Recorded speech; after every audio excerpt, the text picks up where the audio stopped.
So we'll start today's bird knowledge application. So first application, that is velocity of efflux. We have a container in which liquid filled up to the height h and one small hole that is known as the efflux at the height h from the top small h. So height of this hole from the ground, that is capital H minus small h. We have to find the velocity of this liquid out from this efflux or from this hole. इस hole से जो liquid आ रहा है वो किस speed से बाहर आ रहा है वो हमें निकालना है. क्या निकालना है वो निकाल कैसे निकालेंगे? अकॉर्डिंग टू बर्नौली इक्वेशन क्या होता है, जो यहाँ पे लिक्विड की एनर्जी है that energy must be here. दोनों जगह एनर्जी क्या होनी चाहिए? सेम होनी चाहिए. तो एनर्जी कौन सी होती है? Pressure energy. यहाँ pressure energy P plus height कितनी यहाँ से लिक्विड की h है, तो रो जी h plus half rho v dash का square. This is the energy at top of the container.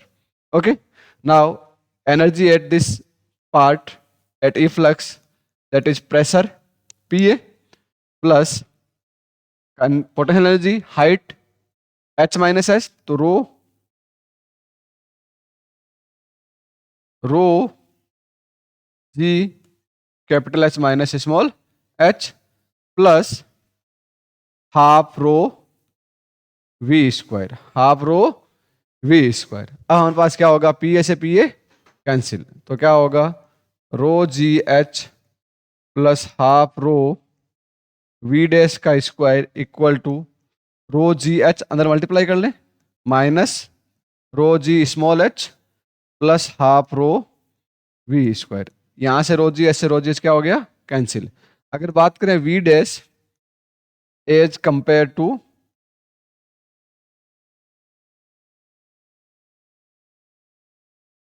V is very less, is very less means V dash near by equal to 0. क्योंकि यहाँ पे देखो area बहुत ज़्यादा है, तो जब आप किसी भी कोई भी अगर आपके पास पानी की एक बड़ी टंकी है उसके नीचे आप छोटे से होल कर दिया तो वहाँ से जो पानी आएगा और ऊपर से आप देखो टंकी में से पानी किसी स्पीड से नीचे आ रहा है, तो आप देखो टंकी में से पानी थोड़ा थोड़ा आपको लगभग ऐसा लगेगा कि मूव ही नहीं कर रहा है, क्योंकि वहाँ का एरिया तो बहुत ही ज़्यादा है और जो इफ्लक्स है उसका एरिया क्या है? बहुत ही कम है कि नहीं है? तो अब इसके अंदर हम लोग देखेंगे तो कैसे निकालेंगे. यहाँ पे तो इसको 0 कर देंगे, तो 0 इक्वल टू क्या आ गया हमारे पास? Minus rho g H plus half rho V square. तो यहां से इसको इधर भेज दे रो जी एच को, तो half rho V square equal to क्या हो गया? रो जी एच. रो से रो क्या हो जाएगा बेटा? कैंसिल. तो वी स्क्वायर इक्वल टू क्या आ जाएगा? 2gh. तो v इक्वल टू कितना आएगा? √2gh. This is the velocity of efflux. This is the velocity of efflux. समझ में आ गई बात? ये किस साइड की वेलोसिटी है? जैसे ही यहाँ पे हॉल था, इस हॉल से लिक्विड इधर बाहर निकला, किस स्पीड से बाहर निकला? √2gh. अब आपको पूछेगी लिक्विड को कितने टाइम में ये नीचे आएगा, टाइम कितना लगेगा और इसकी रेंज क्या होगी, वो भी निकाल सकते हो आप लोग. Range of the liquid and time to reach up to the ground. कैसे निकालोगे बताओ? पहले टाइम निकालना. टाइम कैसे निकालेंगे?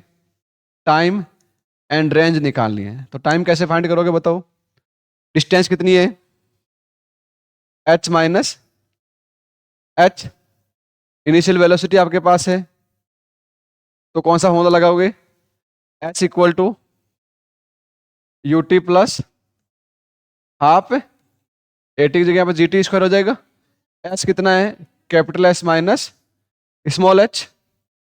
Capital S minus initial velocity horizontal. अगर ये इधर इस साइड की वेलोसिटी आपके पास है, इस साइड की वेलोसिटी कितनी है? You Y. इनिशियल में देखोगे तो ये वेलोसिटी लिक्विड इधर से बाहर निकलेगा नहीं निकलेगा? तो जो डाउनवर्ड साइड में वेलोसिटी कंपोनेंट है वो क्या होगा? 0. जैसे हॉरिजॉन्टल प्रोजेक्टाइल होता है, क्या होता है? हॉरिजॉन्टल प्रोजेक्टाइल के अंदर वर्टिकल वेलोसिटी क्या होती है? इनिशियल में 0 होती है. क्या होती है? 0. तो आपके पास यहाँ पे u कितना है? 0. कितना है? 0. तो t 0 into T plus half G T square. Half G T square. Minus क्यों आएगा? डाउनवर्ड डायरेक्शन में फॉल हो रहा है, तो डाउनवर्ड में जी की डायरेक्शन और मोशन की डायरेक्शन क्या है? सेम है, तो जी क्या होता है, प्लस का होता है। अब यहां पे देखो क्या हो गया है, h minus h equal to 1/2 GT², ये आ जाएगा, जीरो से मल्टीप्लाई पूरा जीरो हो गया, हो गया नहीं हो गया। तो हमारे पास ये क्या आ जाएगा, T² equal to 2H - upon जी। तो T कितना हो जाएगा बताओ यहां से, √2H - upon g. This is the time required to liquid to reach on the ground. यहां तक कितने टाइम में ये आएगा। वैसे ये आपका एडवांस पार्ट है, आपको जो एग्जाम पूछेगा वो तो यहीं तक पूछेगा, ठीक है। यहां से थोड़ा अलग आपको कंपटीशन सेक्शन में कोई क्वेश्चन बन सकता है, उस पर ध्यान दीजिएगा कि कितना टाइम में आपको ये तो सेम कंसेप्ट किसका लगाया हमने, प्रोजेक्टाइल का। किसका लगाया बेटा, प्रोजेक्टाइल का। अब आपको पूछे कि ये रेंज कितनी होगी, क्या कितनी होगी, रेंज। तो रेंज कैसे फाइंड करोगे, range of the water. Range क्या होगी बताओ यहां से, कैसे निकलेंगे रेंज। आपके पास इस साइड की स्पीड तो है, इस साइड की स्पीड तो सेम रहेगी, क्योंकि यहाँ पे तो कोई जब हॉरिजॉन्टल मूव कर रहा है, हॉरिजॉन्टल मूव करते टाइम पे उसको चेंज करने के लिए कोई फोर्स चाहिए होता है, पर पीछे से तो कोई फोर्स नहीं लग रहा है। इसका मतलब हॉरिजॉन्टल स्पीड हमेशा सेम है, और आपके पास टाइम भी है कि कितने टाइम में रीच आ रहा है। तो रेंज कैसे निकालेंगे बताओ, आर इक्वल टू क्या होगा, horizontal speed v horizontal into time, into time. जितने टाइम में ये नीचे को ट्रेवल कर रहा है उतने टाइम पे ये हॉरिजॉन्टल चलेगा नहीं चलेगा। तो यहाँ पे आपके पास वी हमने निकाल लिया, कितना आया था, √2GH, और ये कितना आया हमारे पास, √2H - अपॉन जी। तो √G से √G क्या हो जाएगा हमारे पास, तो R इक्वल टू कितना आएगा बताओ, ये 2 × 2 4 हो गया रूट के अंदर, पहले एक बार लिख दो पूरा, 4GH capital S minus small h अपॉन जी। जी से जी क्या हो गया, R इक्वल टू कितना आ गया, 2√H और H minus H। This is the horizontal range. अब आपकी हॉरिजॉन्टल रेंज पूछता है कई बार मैक्सिमम कब होगी, आर मैक्सिमम कब होगा। ये नीट का क्वेश्चन आया हुआ है कई बार, ये सेम का सेम क्वेश्चन आता है। 2√H into capital S minus small h, range will be maximum,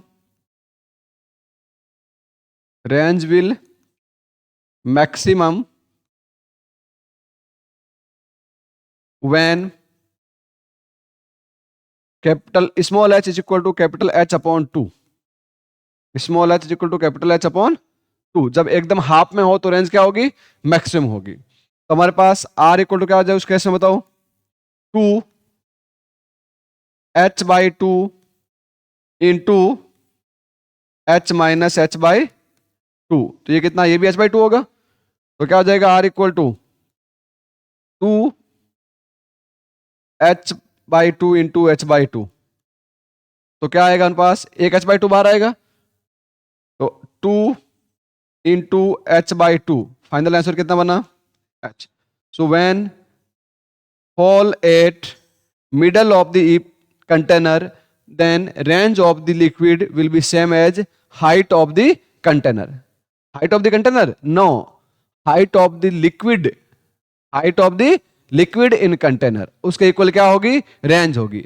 वो होल कहां पे होना चाहिए बेटा, कहां होना चाहिए, बीच में होना चाहिए एकदम, ठीक है। तब आगे रेंज क्या होगी, मैक्सिमम होगी। तो आपका मेन पार्ट कहां तक का है, यहां तक का है। इसके बाद ये आपके एक्स्ट्रा के लिए है, टाइम का और रेंज का कंसेप्ट, ठीक है।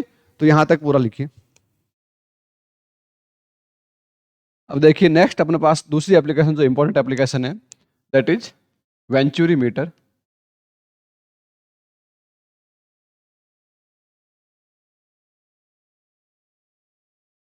तो venturi meter is a device which is use to find flow rate of liquid. क्या यूज करते हैं हम लोग इसको, flow rate of liquid.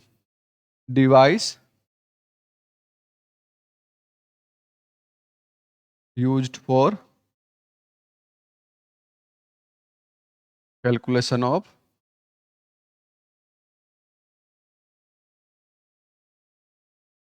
Flow rate of liquid.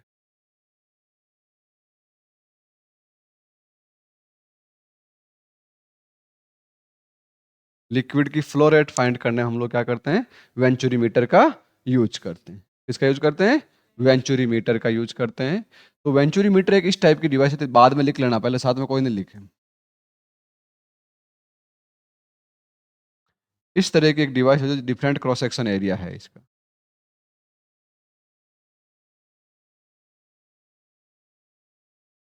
Area of cross section क्या है इसका, डिफरेंट है। इस टाइप की एक डिवाइस है। यहाँ पे एरिया A1 है, यहाँ पे एरिया A2 है, यहाँ पे एरिया वेलोसिटी लिक्विड की V1 है, यहाँ वेलोसिटी क्या हो जाएगी V2। इसके नीचे हम लोग क्या कर लेते हैं, एक यू ट्यूब लगा देते हैं। इस टाइप का यू शेप का आपका ट्यूब लगा होता है, ठीक है। और इसके अंदर एक लिक्विड फिल क्या होता है, हो सकता है वो लिक्विड इसकी लिक्विड की सेम डेंसिटी का हो, या स्लाइटली लिक्विड की डेंसिटी क्या हो सकती है, डिफरेंस भी हो सकती है। इसके अंदर आपने एक लिक्विड फिल कर दिया। यहाँ से जब आपका लिक्विड जो है इसके अंदर आएगा ना, यहाँ से जब फ्लो होगा, तो यहाँ लिक्विड की स्पीड क्या होगी, कम होगी। और यहाँ पे एरिया कम है तो लिक्विड क्या होगा, फास्टली मूव करेगा नहीं करेगा इसमें। जब यहाँ फास्टली मूव करेगा, हॉरिजॉन्टल स्पीड है अपने पास, तो जहाँ स्पीड कम होती है वहाँ प्रेशर क्या हो जाता है, ज्यादा हो जाता है। जहाँ प्रेशर क्या हो जाता है, ज्यादा हो जाता है। तो इसके अंदर यहाँ से जो लिक्विड होगा, यहाँ पे जब प्रेशर ज्यादा है, यहाँ पे प्रेशर क्या है, कम है। जहां से लिक्विड हाई स्पीड से मूव करता है वहां प्रेशर क्या रहता है, कम रहता है।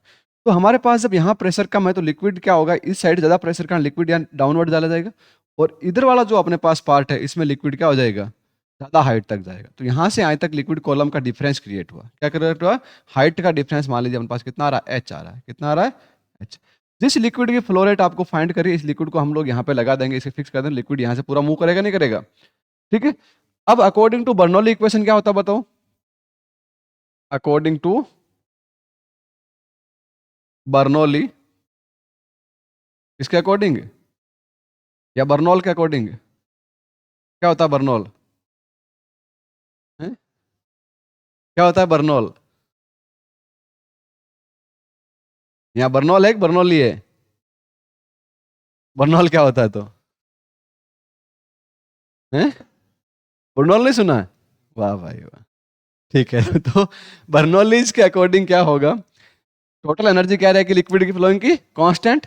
तो प्रेशर एनर्जी यहाँ पॉइंट मान लीजिए, ये अपने पास यहाँ प्रेशर P1 है, यहाँ प्रेशर कितना है P2 है। तो P1 plus half rho V1 square equal to P2 plus half rho V2 square. मैंने यहाँ पे हाइट को क्यों कंसीडर नहीं किया, पोटेंशियल एनर्जी को क्यों कंसीडर नहीं किया, क्योंकि दोनों जो लिक्विड हो रहे हैं फ्लो, उनकी मीन हाइट क्या है, सरफेस से हॉरिजॉन्टल पाइप है, तो मीन हाइट क्या दोनों की सेम है। तो इसका मतलब पोटेंशियल एनर्जी दोनों की क्या रहेगी, सेम रहेगी। तो उसको हमें दिखाने की जरूरत नहीं है। अब मैं इसको इधर भेज देता हूँ। यहाँ प्रेशर क्या, P1 वाला ज्यादा प्रेशर है, तो P1 minus P2 equal to क्या होगा आपके पास, 1/2 रो V2 स्क्वायर माइनस 1/2 रो V1 स्क्वायर, ठीक है। अगर यहाँ पे जो लिक्विड फिल कर रखा है उसकी डेंसिटी अगर रो ही है मान लेते हैं, एक बार के लिए क्या मान सकते हैं इसको, डेंसिटी को, तो सेम डेंसिटी का लिक्विड अगर फिल कर रखा है, क्या फिल कर रखा है, सेम डेंसिटी का अगर लिक्विड फिल कर रखा है इस ट्यूब के अंदर, तो हमारे पास क्या होगा, ये जो प्रेशर डिफरेंस होगा इन दोनों का, वो किसके इक्वल होगा, इस लिक्विड कॉलम से जितना प्रेशर होगा उसके इक्वल होगा, नहीं होगा।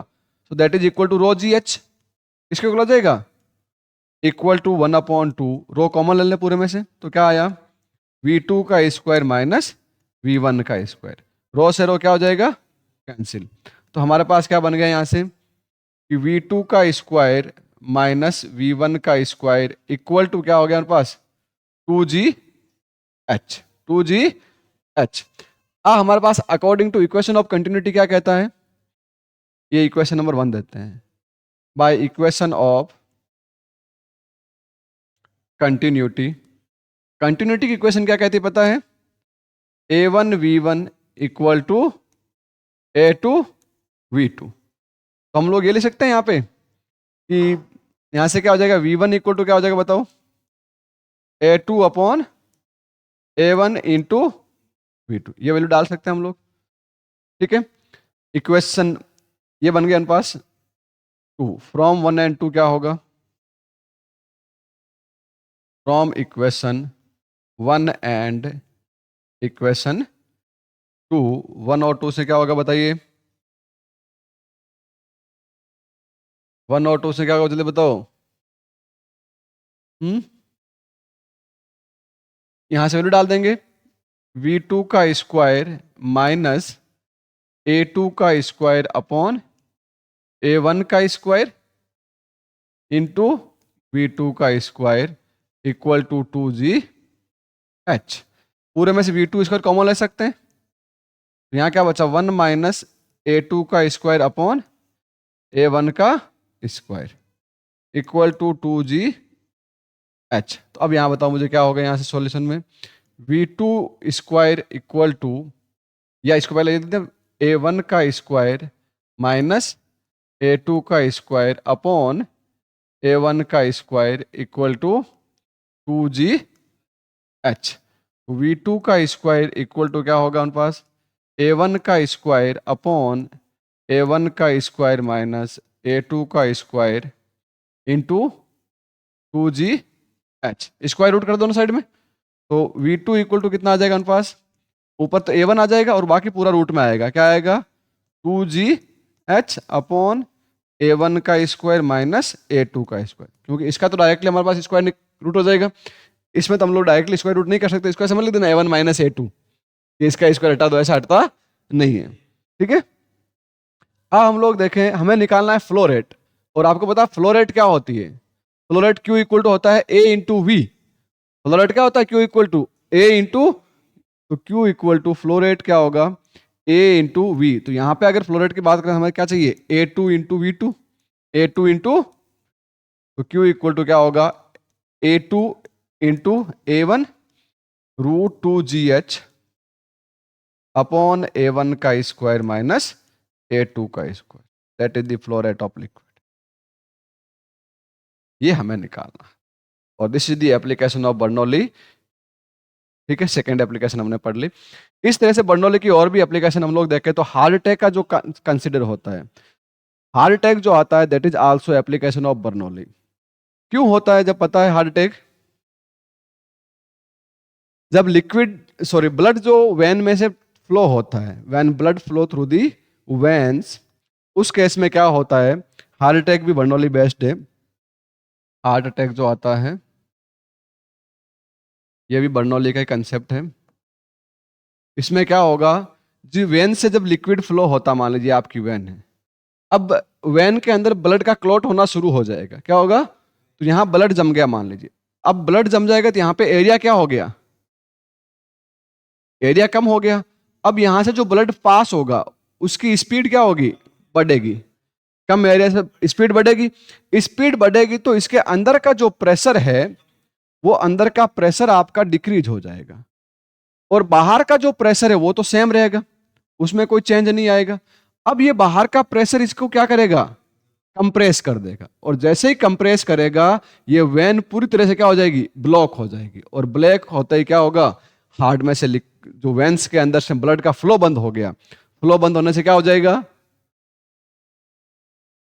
ठीक है, राम नाम हो जाए, ठीक है। ये हार्ट अटैक की एप्लीकेशन भी किस पे बेस पे है, बर्नौली बेस्ड है। अगर हम लोग देखें दूसरी चीज, deep sea water, deep sea water is very calm, very calm. समुद्र की गहराई का पानी बहुत शांत होता है, उसका रीजन भी क्या है, उसका रीजन भी बर्नौली है। जब डीप सी में जाओगे तो प्रेशर बहुत हाई हो जाएगा ऊपर के पानी का, होगा कि नहीं होगा, जब बहुत हाई प्रेशर होगा तो वहां पे स्पीड क्या होना पड़ेगा, कम होना, क्योंकि बर्नौली क्या कहती है, जहां पे प्रेशर हाई होता है वहां स्पीड कम होती है, ठीक है। दूसरी चीज, ये तो हो गया डीप सी वाटर क्यों शांत होता है। अगर अपन बात करें एटोमाइजर, एटोमाइजर नाम सुना है, जो स्प्रे करते हो आप लोग, that is also based on the Bernoulli. कैसे होता है, उसके अंदर क्या होता है कि जैसे ही हम लोग इस एटोमाइजर में पीछे जो एक वैक्यूम टाइप का लगा होता है, वैक्यूम क्रिएटर, उसमें अपन जैसे इसको स्क्वीज करते हैं तो एकदम से एयर क्या होती है, फास्ट स्पीड से अंदर आती है उसमें। तो जब एयर फास्ट स्पीड से अंदर आएगी तो वो पर्टिकुलर जो ऊपर का जो ट्यूब है उस ट्यूब के अंदर प्रेशर बहुत लो हो जाता है। प्रेशर लो होने के कारण जो लिक्विड होता है वो नीचे कंटेनर से क्या होता है, अप होता है। प्रेशर लो होने से क्या होगा, लिक्विड अप होगा।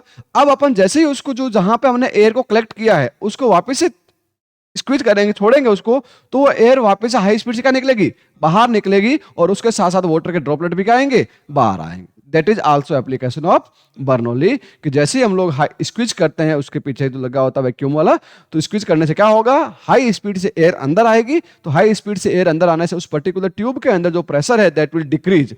Due to decrement in the pressure liquid will rise in the tube, and when we again lose that vacuum part, that high speed air will be blow out with the air, that particle of the liquid will also out। होगा कि नहीं होगा, तो वो आपका atomic जाइरो होता है। इस तरह से देखो अपने पास जो एरोप्लेन वगैरह की जो विंग्स होती है उसकी स्पेशल डिजाइन भी होती है, वो बर्नौली बेस्ड होती है। आपने देखो एरोप्लेन की विंग्स की डिजाइन कुछ इस तरह से रहती है, इस तरह से डिजाइन की होती है। अब यहां से देखो एयर जो है, एयर के पार्टिकल एक तो यहां से यहां तक मूव करना है, और एक के पार्टिकल यहां से यहां तक मूव करना है। दोनों को सेम डिस्टेंस कवर करनी पड़ रही है क्या, नहीं। ऊपर वाला को डिस्टेंस क्या करनी पड़ रही है, ज्यादा। ऊपर वाला जब ज्यादा डिस्टेंस कवर करेगा, नीचे वाला कम डिस्टेंस कवर करेगा, सेम टाइम में एक साथ पहुंचना, तो यहां पे स्पीड क्या होगी, कम होगी, यहां पे स्पीड थोड़ी सी क्या होगी, ज्यादा होगी। तो जब स्पीड ज्यादा होगी तो इस कंडीशन में क्या होगा बताओ, जब स्पीड ज्यादा होगी तो प्रेशर क्या होगा, थोड़ा सा, यहां प्रेशर क्या होगा, थोड़ा सा ज्यादा। तो ये प्रेशर डिफरेंस जो ऊपर वाला कम हुआ, तो ये जो नीचे वाला ज्यादा प्रेशर क्रिएट हो रहा है, ये इसको लिफ्ट करने में क्या करेगा, हेल्प करता है। लिफ्ट करने में क्या करता है, हेल्प करता है। तो design of the aeroplane wings, design of aeroplane wing, that is also based on Bernoulli. ठीक है, इसकी और एक एप्लीकेशन देखें तो spinning of ball, spinning of,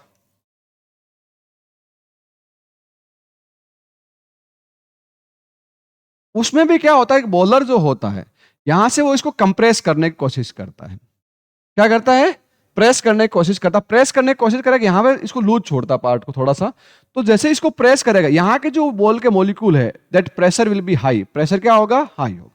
तो यहां की स्पीड क्या होगी, प्रेशर हाई तो स्पीड कम होगी, और यहां का जो पार्ट है बॉल का वो क्या करता है,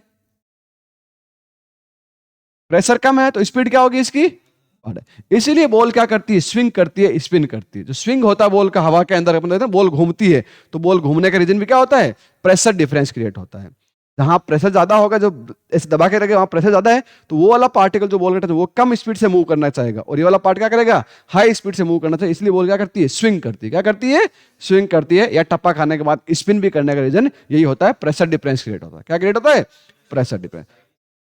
साइनिक सरफेस का भी वही हो गया कि प्रेशर को, साइनिक सरफेस को कम करते हैं तो प्रेशर को दबाना इजी हो। साइनिक सरफेस जब तक रहती है ना, तब तक आप उसको क्या करते, स्पिन नहीं करा सकते हो, क्योंकि वो एकदम से हार्ड बॉल रहता है, बहुत सॉफ्ट थोड़ा होता है ना, उसके बाद उसको कंप्रेस करना क्या रहता है, इजी रहता है। तो अपन हाई प्रेशर उसके ऊपर डाल सकते हैं, अदरवाइज प्रेशर पॉसिबल नहीं होता है। तो जब बॉल होती है ना, वो स्विंग भी कब होती है, थोड़ी सी पुरानी होने के बाद स्विंग होती है। नई बॉल एकदम स्विंग नहीं होती, और स्पिन तो बिल्कुल भी नहीं करती, क्योंकि वो हार्ड सरफेस हम लोग बॉल के अंदर प्रेशर डिफरेंस क्रिएट नहीं कर पाते हैं। तो that these all are the application of the Bernoulli's. ये सब के सब क्या है, बर्नौली की एप्लीकेशन है। ठीक है, so that's all for this lecture.